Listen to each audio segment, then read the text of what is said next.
इतना खर्च क्यों करती हो? बेटे के ताने सुन माँ ने रातों रात घर छोड़ दिया। सुबह टेबल पर रखे लिफाफे का सच पढ़कर बेटे के पैरों तले जमीन खिसक गई। आखिर माँ ने ऐसा क्या लिखा था? नमस्कार दोस्तों, मैं विवेक वर्मा, आपका अपने चैनल वर्मा स्टोरीज में आपका हृदय से स्वागत करता हूँ। अक्सर हम देखते हैं कि जब एक इंसान सफलता की सीढ़ियां चढ़ने लगता है, तो उसे लगता है कि उसने यह सब अपनी ही मेहनत से हासिल किया है। उस सफलता की इमारत के नीचे दबी उन नींव की ईंटों को वह भूल जाता है, जिन्होंने खुद को मिट्टी में मिलाकर उसे ऊंचाइयां दी थी। आज की कहानी भी एक ऐसी ही नींव की ईंट की है। एक ऐसी माँ की कहानी है जिनके मौन त्याग को उसका अपना बेटा कभी समझ नहीं पाया। महानगर की एक भव्य बहुमंजिला इमारत में गौरव अपनी पत्नी पल्लवी और 7 साल की बेटी अवनी के साथ एक अत्यंत विलासितापूर्ण जीवन व्यतीत कर रहा था। गौरव एक बहुत बड़ी कंपनी में ऊंचे पद पर कार्यरत था। उसके पास धन, सुख सुविधाएं, गाड़ियां और समाज में मान सम्मान सब कुछ था। उसी आलीशान घर के एक छोटे से कमरे में गौरव की वृद्ध माँ माधवी देवी रहती थी। माधवी देवी का जीवन बहुत ही सादा था। वे सुबह जल्दी उठकर पूजा पाठ करती और अपना अधिकांश समय उसी छोटे से कमरे में व्यतीत करती थी। गौरव के पिता दीनानाथ जी का स्वर्गवास तब हो गया था जब गौरव मात्र 15 वर्ष का था। पिता की मृत्यु के बाद माधवी देवी ने ही संघर्ष करके गौरव को इस मुकाम तक पहुंचाया था। लेकिन जैसे जैसे गौरव की आमदनी बढ़ती गई, उसकी जीवन शैली भी बदलती गई। पल्लवी को भी दिखावे और महंगी चीजों का बहुत शौक था। हर सप्ताहांत उनके घर पर दावतें होती थी, जिनमें पानी की तरह पैसा बहाया जाता था। इन सब के बीच माधवी देवी की एक आदत गौरव और पल्लवी को बहुत खटकती थी। हर महीने की पहली तारीख को माधवी देवी गौरव से कुछ पैसों की मांग करती थी। शुरुआत में यह रकम 2 या 3 हजार रुपए हुआ करती थी, लेकिन पिछले कुछ वर्षों से यह रकम बढ़कर 15 हजार रुपए प्रति माह हो गई थी। एक दिन पल्लवी ने खींचते हुए गौरव से कहा, गौरव, मुझे समझ नहीं आता कि तुम्हारी माँ आखिर इतने पैसों का करती क्या है। घर का सारा खर्च तुम उठाते हो, राशन से लेकर बिजली के बिल तक। न तो वे कभी बाजार जाकर महंगे कपड़े खरीदती हैं, न ही उनका कोई और शौक है। फिर हर महीने 15 हजार रुपए कहाँ गायब हो जाते हैं। गौरव ने भी माथा सिकोड़ते हुए हामी भरी। तुम सही कह रही हो पल्लवी, मैंने कई बार ध्यान दिया है, उनके पास ढंग की साड़ियां तक नहीं है। जब भी मैं उनसे पूछता हूँ, वे बात टाल देती है। मुझे तो लगता है कि वे अपने मायके वालों को या अपने भाई के बेटों को छुप छुप कर पैसे भेजती हैं। यही तो मैं कह रही हूँ, पल्लवी ने आग में घी डालते हुए कहा। हम यहाँ दिन रात एक करके किस्तें चुका रहे हैं, अवनी के भविष्य के लिए बचत करने की को सोच रहे हैं, और तुम्हारी माँ हमारी गाढ़ी कमाई का पैसा अपने रिश्तेदारों पर लुटा रही है। तुम्हें एक बार उनसे सख्ती से बात करनी चाहिए। गौरव के मन में अपनी माँ के प्रति संदेह का बीज बोया जा चुका था। कुछ ही दिनों बाद दीपावली का त्योहार आने वाला था। गौरव को अपनी कंपनी से जो अतिरिक्त वेतन बोनस मिलने वाला था, वह किसी कारणवश रुक गया। दूसरी ओर उनसे उसने एक नई गाड़ी खरीदने के लिए पहले ही काफी बड़ा ऋण ले रखा था। गौरव मानसिक रूप से बहुत तनाव में था। उसी शाम जब गौरव थका हारा दफ्तर से घर लौटा, तो माधवी देवी उसके पास आई। वे थोड़ी झिझक रही थी। बेटा गौरव, इस महीने मुझे 15 हजार की जगह 30 हजार रुपयों की आवश्यकता है। क्या तू मुझे दे पाएगा? यह सुनते ही गौरव का सारा तनाव और गुस्सा एक झटके में फूट पड़ा। वह अपनी जगह से खड़ा हो गया और ऊंची आवाज में बोला, 30 हजार रुपए? माँ, आपको इतने पैसों की क्या आवश्यकता पड़ गई? हर महीने आप 15 हजार ले लेती हैं, उसका कोई हिसाब नहीं देती। अब सीधे 30 हजार? आखिर इतना खर्च क्यों करती हो आप? माधवी देवी ने शांत स्वर में कहा, मुझे एक बहुत जरूरी काम है बेटा, किसी की मदद करनी है। मदद? गौरव लगभग चीख पड़ा। किसकी मदद माँ? अपने उन लालची रिश्तेदारों की, या किसी ऐसे इंसान की जिसे मैं जानता तक नहीं? मेरे पेड़ पर पैसे नहीं लगते माँ। मैं दिन रात गधे की तरह मेहनत करता हूँ, दफ्तर में अफसरों की गालियां सुनता हूँ, तब जाकर घर चलता है। आप समझती क्यों नहीं कि मेरी भी कुछ जिम्मे मजबूरियां हैं, मेरे ऊपर दुनिया भर के कर्ज हैं। इस बार मेरे पास आपको देने के लिए फूटी कौड़ी भी नहीं है।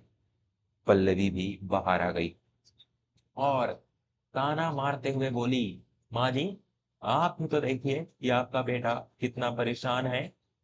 आप बस अपनी मांग लेकर खड़ी हो जाती हैं। कभी बेटे के दर्द को भी समझ लिया कीजिए। माधवी देवी की आंखों में आंसू आ गए, लेकिन उन्होंने उन्हें छलकने नहीं दिया। उन्होंने एक गहरी सांस ली और अत्यंत धीमी आवाज में कहा, कोई बात नहीं बेटा, मुझे अब पैसों की कोई आवश्यकता नहीं है, तो परेशान मत हो। यह कहकर माधवी देवी चुपचाप अपने कमरे में चली गई। उस रात घर में किसी ने खाना नहीं खाया। गौरव को लगा कि उसने शायद थोड़ा ज्यादा बोल दिया, लेकिन उसका अहंकार उसे अपनी मां से क्षमा मांगने नहीं दे रहा था। अगली सुबह जब गौरव सोकर उठा, तो घर में अजीब सी शांति थी। आमतौर पर सुबह सुबह माधवी देवी की पूजा की घंटी की आवाज गूंजा करती थी, लेकिन आज सब शांत था। गौरव ने उठकर देखा, रसोई में चाय भी नहीं बनी थी। माँ, ओ माँ! गौरव ने आवाज लगाई। कोई उत्तर नहीं मिला। वह झुंझलाता हुआ माँ के कमरे की ओर गया। कमरे का दरवाजा खुला था। अंदर जाकर गौरव ठिठक गया। माधवी देवी का बिस्तर करीने से समटा हुआ था। कमरे में उनका वह पुराना संदूक गायब था। अलमारी खुली थी और उसमें केवल कुछ फटे पुराने कपड़े पड़े थे। तभी गौरव की नजर टेबल पर रखे एक सफेद लिफाफे पर पड़ी। लिफाफे के ऊपर लिखा था, मेरे बेटे गौरव के लिए। गौरव के हाथ कांपने लगे। उसने लिफाफा खोला। अंदर एक लंबी चिट्ठी थी और साथ ही एक पुरानी बैंक की पासबुक थी। चिट्ठी में माधवी देवी के हाथ की लिखाई थी, जिस पर जगह जगह आंसुओं के सूखे हुए निशान थे। गौरव पढ़ने लगा। मेरे प्यारे बेटे गौरव, सदा खुश रहना। जब तक तू यह पत्र पढ़ेगा, मैं इस घर से बहुत दूर जा चुकी होंगी। कल रात तेरी बातों ने मुझे यह एहसास दिला दिया कि मैं अब तेरे लिए केवल एक बोझ बन चुकी हूँ। तूने मुझसे पूछा था ना बेटा कि मैं इतने पैसे कहाँ खर्च करती हूँ। आज मैं तुझे वह सच बताने जा रही हूँ, जिसे मैंने पिछले 20 सालों से अपने सीने में दफन कर रखा था। तुझे शायद याद ना हो, जब तू बहुत छोटा था तब तेरे पिताजी का कपड़ों का एक कारखाना हुआ करता था। वह कारखाना उन्होंने गांव के कई गरीब मजदूरों और कारीगरों से कर्ज लेकर शुरू किया था। उन गरीब लोगों ने अपनी जिंदगी भर की जमा पूंजी तेरे पिता पर भरोसा करके उन्हें दे दी थी। लेकिन एक मनहूस रात कारखाने में आग लग गई और सब कुछ जलकर राख हो गया। तेरे पिता इस सदमे को बर्दाश्त नहीं कर पाए और उन्हें दिल का दौरा पड़ गया। मरते समय तेरे पिताजी ने मेरा हाथ पकड़कर बस एक ही बात कही थी, माधुरी, मेरे ऊपर उन गरीब और मजदूरों का बहुत बड़ा कर्ज है। अगर वह कर्ज नहीं चुकाया गया तो उनकी हाय मेरे बेटे गौरव को लगेगी। मेरे बेटे को उस पाप से बचा लेना माधवी। बेटा, तेरे पिता ने जाने के बाद मेरा पास कुछ नहीं बचा था। मैंने लोगों के घरों में काम किया, सिलाई की, ताकि तुझे पढ़ा लिखा सकूं। जब तू बड़ा हुआ और कमाने लगा, तो मैंने सोचा कि अब मैं तेरे पिता का कर्ज उतार सकती हूँ। जिन 15,000 रुपयों के लिए तू मुझे हर महीने ताना मारता था, वे पैसे मैं कभी अपने ऊपर खर्च नहीं करती थी। मैं हर महीने उन गरीब मजदूरों को खोज खोज कर उनके पैसे ब्याज सहित लौटाती थी। मेरी साड़ियां फट गई, मेरे चश्मे का नंबर बदल गया, मेरी दवाइयां खत्म हो गई, लेकिन मैंने उन पैसों में से 1 रुपया भी खुद पर खर्च नहीं किया। कल मैंने तुझसे 30,000 रुपए इसलिए मांगे थे क्योंकि मुझे काशीनाथ नाम के एक मजदूर के पैसे लौटाने थे। वह आखिरी इंसान था जिसका कर्ज हम पर बाकी था और उसकी बेटी का विवाह होने वाला था। जब तूने मुझे पैसे देने से मना कर दिया और मुझे लालची कहा, तो मुझे बहुत दुख हुआ, लेकिन मुझे अपना वचन तो पूरा करना ही था। इसलिए कल रात मैंने अपने सुहाग की आखिरी निशानी, तेरी दादी का दिया हुआ सोने का कंगन, बेच दिया। उस कंगन से जो पैसे मिले, वे मैंने काशीनाथ को भिजवा दिए हैं। आज तेरे पिता का सारा कर्ज उतर गया है अब मेरे गौरव पर किसी की कोई हाय, कोई पाप नहीं है। मेरा कर्तव्य पूरा हुआ। अब मैं एक आश्रम में जा रही हूँ, जहाँ मैं अपना बाकी का जीवन ईश्वर की भक्ति में बिताऊंगी। मुझे कभी खोजने का प्रयास मत करना। तेरी पत्नी और अवनी को मेरा ढेर सारा प्यार देना। तेरी अभागिन माँ, माधवी। पत्र पढ़ते पढ़ते गौरव की आंखों से आंसुओं की धारा बह निकली। उसके हाथ इतनी जोर से कांप रहे थे कि पत्र उसके हाथ से छूटकर जमीन पर गिर गया। उसके पैरों तले जमीन खिसक चुकी थी। वह जिस माँ को कल रात लालची, खर्चीली और मतलबी कह रहा था, वह माँ तो अपने पेट पर पत्थर बांधकर उसके पिता के सम्मान और अपने बेटे के भविष्य की रक्षा कर रही थी। गौरव भागकर माँ की अलमारी के पास गया। उसने उन कपड़ों को टटोला। माँ की पुरानी चप्पलें घिसकर आधी हो चुकी थी। दवाइयाँ की शीशियाँ खाली पड़ी थी, क्योंकि माँ ने महीनों से अपनी दवा नहीं खरीदी थी। हे भगवान, मैंने यह क्या कर दिया? मैं कितना नीच हूँ। गौरव जोर जोर से रोने लगा। पल्लवी भागती हुई कमरे में आई। उसने जब वह पत्र पढ़ा तो शर्म और आत्मग्लानि से उसका सिर भी झुक गया। जिन रुपयों को वह फिजूल खर्ची समझ रहे थे, वह दरअसल उनके परिवार के माथे पर लगा एक बहुत बड़ा कलंक धोने के काम आ रहा था। गौरव एक पल भी घर में नहीं रुका। वह पागलों की तरह अपनी गाड़ी लेकर निकल पड़ा। उसे पता था कि माँ अक्सर शहर के बाहर स्थित शांतिधाम आश्रम में प्रवचन सुनाने जाया करती थी। वह तेज रफ्तार से गाड़ी चलाते हुए आश्रम की ओर भागा। उसके दिमाग में बस एक माँ का वह रुआसा चेहरा घूम रहा था। आश्रम पहुंचकर गौरव पागलों की तरह हर जगह अपनी माँ को खोजने लगा। तभी उसकी नजर आश्रम के एक शांत कोने में बैठी माधवी देवी पर पड़ी।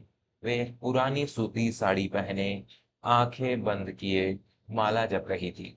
गौरव दौड़ता हुआ गया और सीधा अपनी माँ के पैरों में गिर पड़ा। माँ, मुझे क्षमा कर दो। गौरव बच्चों की तरह फूट फूट कर रोने लगा। माधवी देवी ने आंखें खोली और अपने बेटे को इस तरह बिलखते देख उनका भी हृदय पसीज गया। उन्होंने तुरंत गौरव को उठाया और अपने सीने से लगा लिया। गौरव, तू यहाँ कैसे बेटा? तू रो क्यों रहा है? माँ, मैं अंधा हो गया था। मेरे अहंकार और पैसों के घमंड ने मेरी मति भ्रष्ट कर दी थी। आपने अपनी पूरी जिंदगी मेरे लिए और बाबूजी के सम्मान के लिए दांव पर लगा दी, और मैं अभागा आपको ताने मारता रहा। मैं आपके त्याग को नहीं समझ पाया। मुझे अपने साथ घर ले चलिए माँ। मैं आपके बिना नहीं जी पाऊंगा। माधवी देवी ने गौरव के आंसू पोंछते हुए कहा, बेटा, मैंने जो भी किया एक माँ होने के नाते किया। मुझे तुझसे कोई शिकायत नहीं है, लेकिन अब मेरा काम पूरा हो गया है। मुझे यही ईश्वर के चरणों में शांति से रहने दे। नहीं माँ। गौरव ने उनका हाथ कसकर पकड़ लिया। अगर आप मेरे साथ नहीं गई, तो मैं भी यहीं इसी चौखट पर अपना सिर पटक पटक कर अपनी जान दे दूंगा।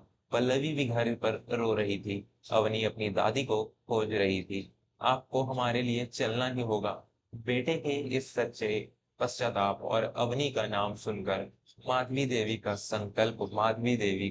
संकल्प टूट गया। वे जानती थी कि गौरव को अपनी गलती का सच्चा एहसास हो चुका है। उस दिन गौरव अपनी माँ को पूरे सम्मान के साथ वापस अपने घर ले गया। पल्लवी ने भी रोते हुए अपनी सास से क्षमा मांगी और संकल्प लिया कि वह अब कभी उन्हें किसी भी बात के लिए ठेस नहीं पहुंचाएंगी। दोस्तों, यह कहानी हमें एक बहुत बड़ी सीख देती है। हमारे माता पिता कभी कभी ऐसे निर्णय लेते हैं या ऐसे काम करते हैं जो हमें उस समय गलत या व्यर्थ लग सकते हैं, लेकिन उनके हर काम के पीछे, उनके हर मौन के पीछे केवल और केवल अपनी संतान की भलाई ही छिपी होती है। माता पिता वह पेड़ हैं जो खुद कड़ी धूप सहकर अपनी जड़ों को सींचते हैं, ताकि उनके बच्चों को ठंडी छांव मिल सके। पैसों का हिसाब तो हर कोई रख लेता है, लेकिन उस त्याग का कोई हिसाब नहीं होता जो एक माँ अपनी संतान के लिए करती है। अगर आपको यह कहानी दिल को छू लेने वाली लगी हो, तो इसे अपने परिवार और दोस्तों के साथ अवश्य साझा करें। अपनी राय हमें टिप्पणियों में जरूर बताएं। मैं विवेक वर्मा जल्द ही मिलूंगा एक और नई और मर्म स्पर्शी कहानी के साथ। तब तक के लिए अपने माता पिता का सम्मान करें और खुश रहें। धन्यवाद।